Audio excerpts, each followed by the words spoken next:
दोस्तों UP polytechnic lecturer examination जिसमें chapter wise organic inorganic and physical chemistry में कौन से सब टॉपिक्स इंपॉर्टेंट रहते हैं, क्या पढूं क्या ना पढूं, क्योंकि इसका पहले कोई एग्जामिनेशन नहीं हुआ है, इन सारी चीजों का आंसर आज की इस वीडियो में आपको मिलने वाला है। तो दोस्तों स्वागत है आपका विज्ञान वृक्ष के ऑनलाइन प्लेटफॉर्म पर। My self Ritika Gupta.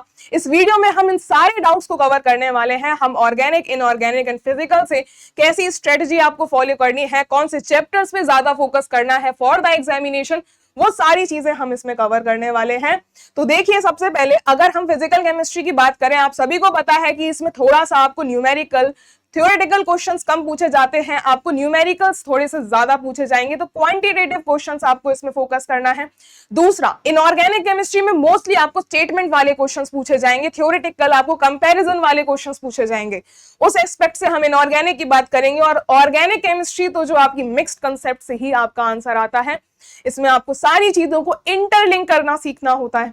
तो हम एक एक करके डोमेन वाइज बात करेंगे कि किसमें आपको किस पर्टिकुलर सब टॉपिक पे ज्यादा फोकस करना है। तो डोमेन नंबर 1 अगर हम फिजिकल केमिस्ट्री की बात करते हैं तो आपको सबसे ज्यादा फोकस करना है thermodynamics, chemical kinetics and quantum chemistry पे। थर्मोडायनेमिक्स में अगर हम बात करें तो मैक्सवेल का जो डब्बा होता है उससे आपके रिलेशंस पूछे जाते हैं, डायरेक्ट क्वेश्चंस आते हैं। Gibbs 2m equation, Clausius Clapeyron equation और स्पॉन्टेनिटी वाले क्वेश्चंस आपसे पूछे जाएंगे based on the delta G. दूसरा, अगर हम केमिकल काइनेटिक्स की बात करें, इजी टॉपिक होता है, हाई वेटेज होता है एग्जामिनेशन में। Integrated rate laws, steady state approximation से क्वेश्चन आते हैं, आरेनियस इक्वेशन से और H2Br2 से आपको इक्वेशन वाले, रेट कांस्टेंट वाले आपको क्वेश्चंस पूछे जाएंगे। तीसरा, अगर हम क्वांटम केमिस्ट्री की बात करें, क्वांटम में आपको ऑपरेटर्स, आइगन फंक्शन, SHSO से, particle in a one dimension box से ज्यादातर क्वेश्चंस आएंगे, इजी क्वेश्चंस आएंगे। और अगर हम बात करें वेरिएशन एंड परटर्बेशन, ये हाई थोड़े से कंसेप्चुअल रहते हैं, इससे क्वेश्चंस आने के चांसेस थोड़े कम रहते हैं क्योंकि ये टफ है, उतना टफ एग्जाम में नहीं पूछेगा, पीजीटी लेवल का एग्जामिनेशन है। तीसरा, अगर हम बात करें इलेक्ट्रोकेमिस्ट्री, मॉलिक्यूलर स्पेक्ट्रोस्कोपी यानी कि फिजिकल स्पेक्ट्रा, और lastly phase and surface chemistry, ये थोड़े से लो यील्ड के टॉपिक्स रहेंगे लेकिन इनको भी छोड़कर नहीं जाना है। सारे छोटे टॉपिक्स आपके स्कोर आपको एट द एंड यही कराएंगे। इलेक्ट्रोकेमिस्ट्री में बात करूं, नर्स्ट इक्वेशन से बहुत क्वेश्चंस आने के चांसेस होते हैं। Debye Huckel theory, transport number और फ्यूल सेल से आपको ज्यादातर क्वेश्चंस देखने के लिए मिलेंगे। दूसरा, अगर हम स्पेक्ट्रोस्कोपी की बात करें, स्पेक्ट्रम में आपको IR रमन सिलेक्शन रूल से काफी क्वेश्चन आते हैं, फ्रैंक कॉन्डन प्रिंसिपल से, स्टर्म वॉर्मल। तो दोस्तों, अगर आप भी अपनी प्रिपरेशन को अच्छे लेवल पे पहुंचाना चाहते हैं तो आप हमारी प्रहार 2000+ सीरीज को ज्वाइन कर सकते हैं, जिसमें आपको क्वेश्चंस करवाए जाते हैं exam oriented, chapter wise features आप देख सकते हैं। चैप्टर वाइज 1500+ क्वेश्चंस करवाए जाएंगे, ब्रांच वाइज आपको 300 क्वेश्चंस और साथ में फुल मैराथन के सेशंस भी देखने को मिलेंगे। ऑल स्टेट के PYQs विद सॉल्यूशंस आपको प्रोवाइड किए जाएंगे। ये बैच आपका 1 अगस्त से स्टार्ट है, लाइव बैच रहने वाला है, साथ में आपको रिकॉर्डेड वीडियोस एंड PDFs तो मिलेंगे ही। ये ऑफर है आपको 1499 में मिल रहा है विदाउट टेस्ट सीरीज, और विद टेस्ट सीरीज लेने के लिए आपको 1999 में मिलेगा। और ये ऑफर स्टार्टिंग के 100 स्टूडेंट्स के लिए है। विज्ञान वृक्ष के आपको डाउनलोड करना होगा, या फिर आप हमारे फुल कोर्स को या क्रैश कोर्स को या टेस्ट सीरीज को ज्वाइन कर सकते हैं। दिए हुए नंबरों पे आपको कांटेक्ट करना होगा। अदरवाइज क्वेश्चन अप्रोच को बेहतर बनाने के लिए आप हमारी assistant professor 6000+ questions with solution set of 3 books, organic, inorganic and physical, offline books आपके घर तक पहुंचती हैं। इन बुक्स को भी आप परचेस कर सकते हैं, इसके लिए भी आपको इस नंबर पे कांटेक्ट करना होगा। आपको फेज रूल से क्वेश्चंस आएंगे। दूसरा, आपको लैंगमर, BET और कॉलिगेटिव प्रॉपर्टीज से ज्यादातर क्वेश्चंस देखने के लिए मिलेंगे। ये तो हो गया सारा का सारा डोमेन नंबर 1 फिजिकल केमिस्ट्री की बात। अगर हम डोमेन नंबर 2 यानी कि इनऑर्गेनिक केमिस्ट्री की बात करें तो सबसे ज्यादा इंपॉर्टेंट यहाँ पे आपको कोऑर्डिनेशन केमिस्ट्री देखने के लिए मिलेगा। कोऑर्डिनेशन केमिस्ट्री में सब टॉपिक्स की बात करूं अगर मैं, तो CFT, CFSC, Jahn Teller distortion से, पैरामैग्नेटिक, डायामैग्नेटिक, ये सारी चीजों से हाई नंबर ऑफ क्वेश्चंस देखने के लिए मिलेंगे। ऑर्गल डायग्राम थोड़ा सा हाई लेवल का होता है, तो बहुत कम चांसेस है ऑर्गल डायग्राम से आपके क्वेश्चंस आने के, क्योंकि ये ज्यादातर आपके हाई लेवल यानी कि असिस्टेंट प्रोफेसर में ज्यादा पूछे जाते हैं। लेकिन इसको आप थोड़ा सा ब्रीफ पढ़ के जाएंगे तो आप फायदे में रहेंगे।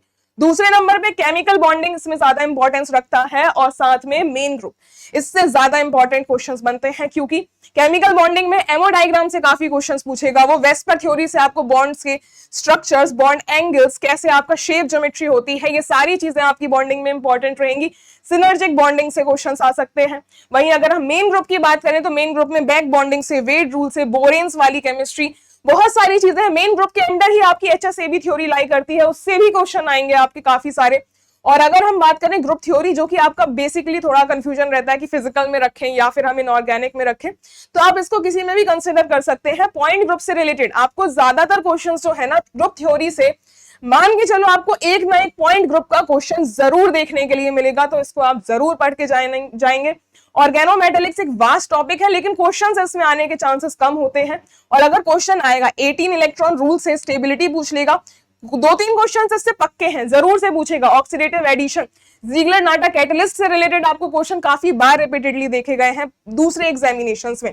ट्रांजिशन एलिमेंट्स यानी कि आपकी जैसे कि D block element, transition elements के साथ साथ आपका यहाँ पे लिखा नहीं है, बाकी आपका जो दूसरा यहाँ पे 2 बार बायो इनऑर्गेनिक है, यानी कि दूसरा आपका F block chemistry inner transition element से, उसमें आपका कॉन्ट्रैक्शन से पूछ लेगा। अलग अलग जो भी आपके वेरिएशन होते हैं अक्रॉस द पीरियड, उससे क्वेश्चंस आपको देखने के लिए मिलेंगे। बायो इनऑर्गेनिक से heme proteins, non heme proteins, electron transport system और फोटोसिंथेसिस, इससे हाई नंबर ऑफ क्वेश्चंस आएंगे। और मेटलो एंजाइम से भी क्वेश्चंस आएंगे। और ये सारी चीजें हमने यहाँ पे कवर कर ली है। मेन ग्रुप की भी हमने बात कर ली है। तो ये हो गया हमारा डोमेन नंबर 2 कंप्लीट। फिर उसके बाद हम बात करें डोमेन नंबर 3 ऑर्गेनिक केमिस्ट्री, जिससे सभी बच्चों को ज्यादातर थोड़ा बहुत डर तो लगता है। तो बेसिक आप जो प्रिपेयर कर सकते हैं वो जरूर करिएगा। जैसे कि आपकी जनरल ऑर्गेनिक केमिस्ट्री है, बेसिक है, लेकिन इससे आपको क्वेश्चंस देखने को ज्यादा मिलते हैं। जीओसी में जितने भी इलेक्ट्रॉनिक फैक्टर्स हैं, एरोमेटिसिटी से आपको उसके एप्लीकेशन से क्वेश्चन आएंगे, एसिड बेस्ड केमिस्ट्री से क्वेश्चन आएंगे ऑर्गेनिक वाली, कार्बोकेटाइन स्टेबिलिटी यानी कि इंटरमीडिएट से भी आपको क्वेश्चंस देखने के लिए मिलेंगे। दूसरा, स्टीरियोकेमिस्ट्री को तो भूलना ही मत, ये तो पूरी की पूरी ऑर्गेनिक की जान है भाई। यहां से तो आपको कोई ना कोई जगह से ये रिलेट करवा ही लेगा। स्टीरियोकेमिस्ट्री में महारत हासिल तो आपको करनी ही है। दूसरा, आपका रिएजेंट्स काफी ज्यादा इंपॉर्टेंट होता है। रिएजेंट्स के reaction mechanism, SN1, SN2, E1, E2 mechanism, electrophilic, nucleophilic substitution, ये सारी चीजों से इंटरलिंक्ड क्वेश्चन ज्यादातर देखने के लिए मिलेंगे। और नेम रिएक्शंस जैसे कि एल्डोल कैनिजारो रिएक्शन, और आप देख सकते हैं Claisen, Wittig, bear, विलेगर, Grignard, Beckmann, ये सारी की सारी नेम रिएक्शन। कैसे क्वेश्चंस आते हैं, एक रिएक्शन दे देगा, बोल देगा कौन सी मैकेनिज्म से हुई, या फिर आपको मैकेनिज्म दे देगा। कोई भी चीज आपको या तो रिएक्शन देके मैकेनिज्म पूछ लेगा, या नाम देके पूछ लेगा कि क्या हो रहा होगा इस रिएक्शन में। ऐसे क्वेश्चंस आपको यहाँ ऑर्गेनिक से देखने को मिलेंगे। या फिर आपकी कोई रिएक्शन में ए प्रोडक्ट बनाया, फिर फर्दर बी प्रोडक्ट बनाया, पूछ लेगा ए और बी कौन से प्रोडक्ट्स बने होंगे। तो ये सारी चीजों, इस तरीके के क्वेश्चन आपको ऑर्गेनिक केमिस्ट्री से देखने को मिलेंगे। पेरिसाइक्लिक केमिस्ट्री से भी 1-2 क्वेश्चंस आएंगे। इजी होती है पेरिसाइक्लिक, तो अगर आप ट्राई करना पेरिसाइक्लिक जरूर करके जाना, इजी होता है, अच्छा स्कोरिंग टॉपिक है। उसके अलावा ऑर्गेनिक स्पेक्ट्रोस्कोपी से और हेट्रोसाइक्लिक से कंबाइनिंगली बात करें, 1 से 2 क्वेश्चन जरूर देखने को मिलेंगे आपको। तो ये हो गया हमारा ओवरऑल ऑर्गेनिक केमिस्ट्री का डिस्ट्रीब्यूशन। और ऑर्गेनिक से याद रखना, सारे टॉपिक से इंटरलिंक होके मिक्स्ड क्वेश्चंस भी आने के काफी हाई चांसेस होते हैं। तो ये तीनों डोमेन्स को आपको कैसे अलग अलग स्ट्रेटेजी से फॉलो करना है, वो सारी चीजें हम यहाँ पे कवर कर चुके हैं। फिजिकल में आपको याद रखना, इसमें आपको थोड़ा सा इक्वेशंस को याद करना पड़ता है, न्यूमेरिकल्स को फॉलो करना पड़ता है। तो कोई भी चैप्टर अगर प्रिपेयर करो तो कम से कम कोशिश करना उससे 10 से 15 स्टैंडर्ड बुक के क्वेश्चंस आप जरूर प्रैक्टिस करके जाएं, तभी आप क्वेश्चन को एग्जामिनेशन में जल्दी सॉल्व कर पाओगे। ऐसे सॉल्व कर लेने में और टाइमली एग्जामिनेशन में सॉल्व करने में डिफरेंस होता है, क्योंकि एग्जाम में टाइम कम होता है, आप पैनिक कर जाते हो। प्रैक्टिस अगर आपने कर रखी होगी तो आप जल्दी क्वेश्चंस को अप्रोच कर पाओगे। दूसरा, इनऑर्गेनिक केमिस्ट्री में बात करी जाए, जो हमने करी थी कि ये थ्योरेटिकल बेस्ड होता है। इसमें आपको क्वेश्चंस कैसे आएंगे, क्वेश्चंस आपको थ्योरी बेस्ड ज्यादा पूछे जाते हैं, ट्रेंड से क्वेश्चन ज्यादा पूछे जाते हैं कि कंपैरेटिव अप्रोच से लेफ्ट टू राइट जाने पे क्या फर्क पड़ेगा, डाउन इन अ ग्रुप क्या फर्क पड़ेगा, एसिड बेस के ट्रेंड्स पूछनेगा, कौन ज्यादा कौन सा लेस। ये सारी चीजें आपकी इनऑर्गेनिक का बेस बनाती हैं। और ऑर्गेनिक में जैसे कि हमने बात करी, टोटली आपका यहाँ पे रिएक्शन का प्रेडिक्शन करते हो आप, पाथवे का मिक्स्ड क्वेश्चन आपके लास्टली स्टीरियोकेमिस्ट्री से, रीजियो सिलेक्टिविटी से, ये सारी चीजें स्पेसिफिकली आपकी ऑर्गेनिक केमिस्ट्री से आपका वेटेज रखती हैं। तो आई होप आप सभी को क्लियरली समझ में आया होगा कि organic, inorganic and physical chemistry तीनों डोमेन्स में आपको किन पर्टिकुलर चैप्टर्स से ज्यादा फोकस करना है और चैप्टर्स में भी कौन से पर्टिकुलर सब टॉपिक्स में आपको ज्यादा फोकस करना है, ये सारी चीजें हमने इसमें कवर कर ली है। आई होप आपके लिए वीडियो इंफॉर्मेटिव रही हो, और साथ में ये जो भी स्लाइड्स हैं, अगर आपको इसका पीडीएफ चाहिए तो आप हमारे टेलीग्राम चैनल को ज्वाइन कर लीजिए, वहां पे इसका पीडीएफ अपलोड कर दिया जाएगा। ज्वाइन करने का लिंक टेलीग्राम को वीडियो के डिस्क्रिप्शन में दिया हुआ है। और किसी की भी कोई क्वेरी रहती है regarding preparation of any examination, तो आप डिस्क्रिप्शन में दिए हुए गूगल फॉर्म को फिल कर सकते हैं। आपकी क्वेरी आपको कॉल करके रिजॉल्व कर दी जाएगी। Thank you so much.